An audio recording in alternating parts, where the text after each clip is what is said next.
It was just a few months ago. I was at a dinner with my wife with some of her college friends.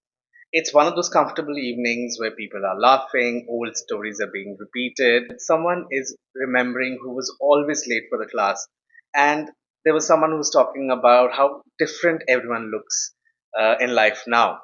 And then, somewhere between the food arriving and the conversation becoming a little more honest, someone asked me, "So, what do you love about your work?" And I answered immediately, confidently. I spoke about the impact I create, the team I've built, the problems I've solved, the responsibilities I carry on my shoulders, and it sounded like a strong answer. Maybe it even sounded impressive. I would love to think so. But it's then that I started to realize something. I didn't answer what I actually love. I answered what was I good at. Actually, more than that, I answered what was it that I was useful for. Ideally, those two should be the same thing. For a lot of us, they're not. There are two versions of your career: the version where you do what you're good at, and the version where you do what you want. From the outside, they can look almost identical: same title, same salary, same LinkedIn profile, same performance reviews. From the inside, they feel completely different.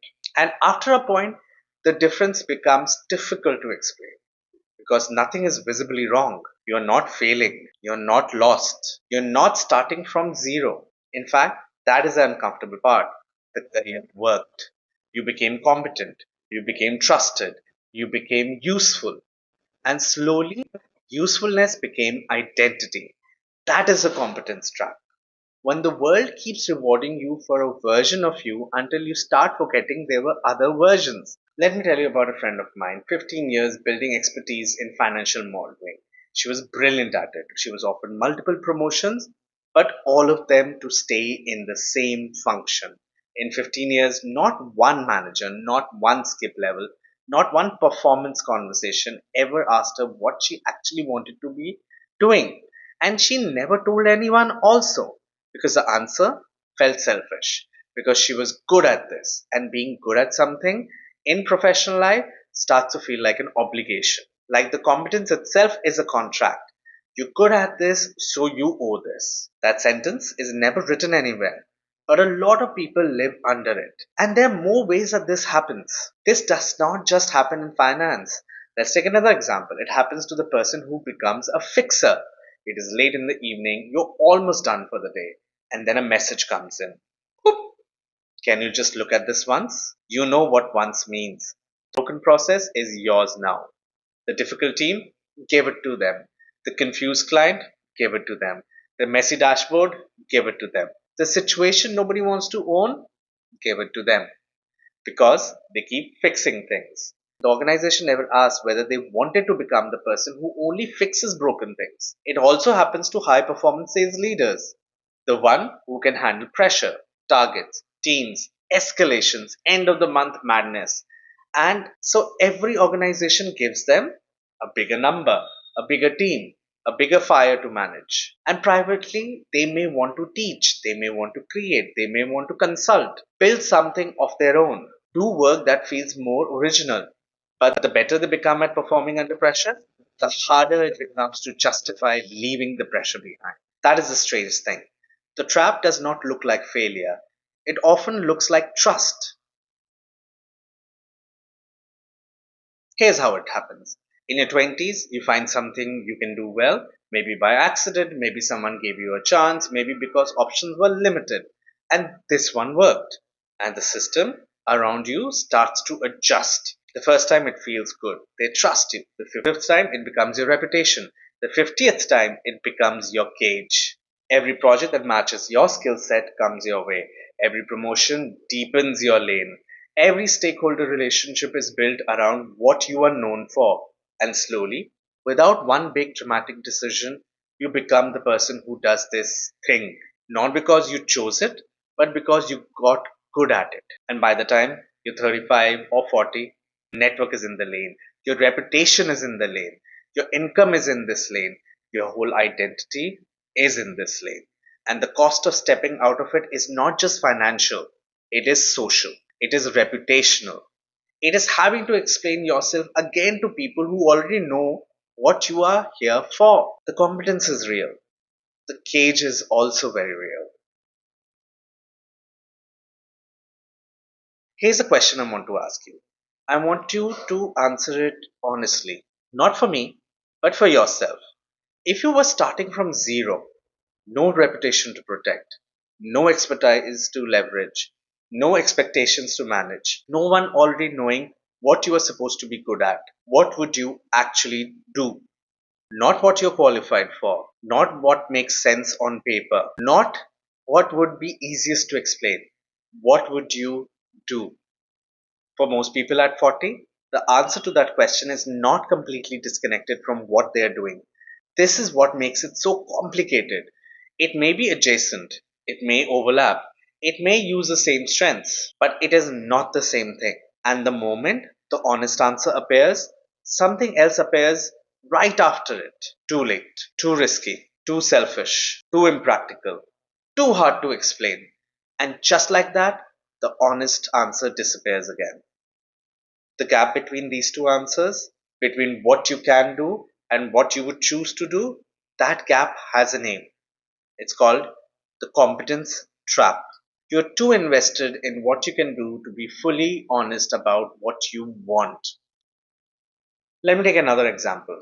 Most people I know at 40 have a pivot they've been meaning to make, a direction they wanted to try, something they wrote down once, something they told someone about it once, saved in a notes app, wrote in a WhatsApp message to their spouse, maybe saw it in a course, maybe a business idea, maybe a YouTube channel, maybe consulting, maybe teaching, maybe moving from managing teams to creating something that finally feels like theirs. And then competence arrived and the pivot got postponed. I'll do it when I have more savings. I'll do it when the kids are older. I'll do it after the next promotion. I'll do it when this phase settles. That pivot has been 5 years away for 10 years. Not because the timing was never right, but because the competence kept on paying. Competence is not the problem. Automatic identity is the problem. This is where I want you to be careful. I'm not saying competence is bad. Competence matters. It pays bills. It builds credibility. It creates trust. It gives you a place in the room. For many of us, competence is how we survive professionally. But competence becomes dangerous when it becomes the only version of you people see. When every room knows only one version of you, when every opportunity is just more of the same, when every compliment quietly reinforces the role you are no longer sure you want, you're the only one who can handle this. You hear? We need your experience here. No one understands this like you do. At first, those sentences sound like respect. After a while, they start sounding like a lock. The question is not, am I good at this? The question is, has being good at this become the only version of me that gets rewarded? Nobody is going to give you permission to stop being good at what you're good at. The system will keep rewarding you for staying in the lane. Your manager will keep promoting you within it. Your clients will keep calling you for it. Your family may even be proud of you for it because from the outside it looks like success. The only person who can change the question is you. I'm good at this is not the same as this is what I want. They can coexist for years, decades even, with nobody noticing any difference. The moment you notice a difference, that is a gap opening. And the longer you wait after that moment, the more expensive the gap becomes. Not always in money, sometimes in curiosity, sometimes in energy, sometimes in quiet shirking of what you allow yourself to think. When you live inside the competence trap for long enough, your ability to surprise yourself goes away first. Everything you do is inside the lane of your competence established. So there is no room for discovery. You already know what you will be good at before you try it. And that predictability, that certainty slowly kills the thing that made you curious in the first place. Then ambition changes shape, not dramatically, but quietly. You stop wanting things that are not available inside this lane Because wanting something outside is inconvenient, hard to justify, hard to explain. So ambition becomes smaller. Not because you stopped caring, because you stopped asking. Your competence is not your calling. It's just the thing you practiced long enough to be trusted with. Do this when nobody's watching. Not in a meeting, not between two calls, not as another productivity exercise. Just take a blank page, make three columns. Column 1, what people trust me to do. Column 2, what I actually enjoy doing. And column 3, what I keep postponing. Be honest in all three. The first column may look impulsive. It may have your skills, your experience, your proof, your reputation. The second column may be quieter. The third column may be the most uncomfortable, and that is fine. You do not have to make a dramatic decision from it. You do not have to resign. You do not have to announce reinvention. Just look at that page. Because sometimes the first useful step is not changing your life. It is just finally saying what you agreed to. So here's the actual question. Not what are you good at? Not what does your CV say you do? Not what do people keep trusting you with? The question is, what would you be doing if being good at it wasn't part of the answer?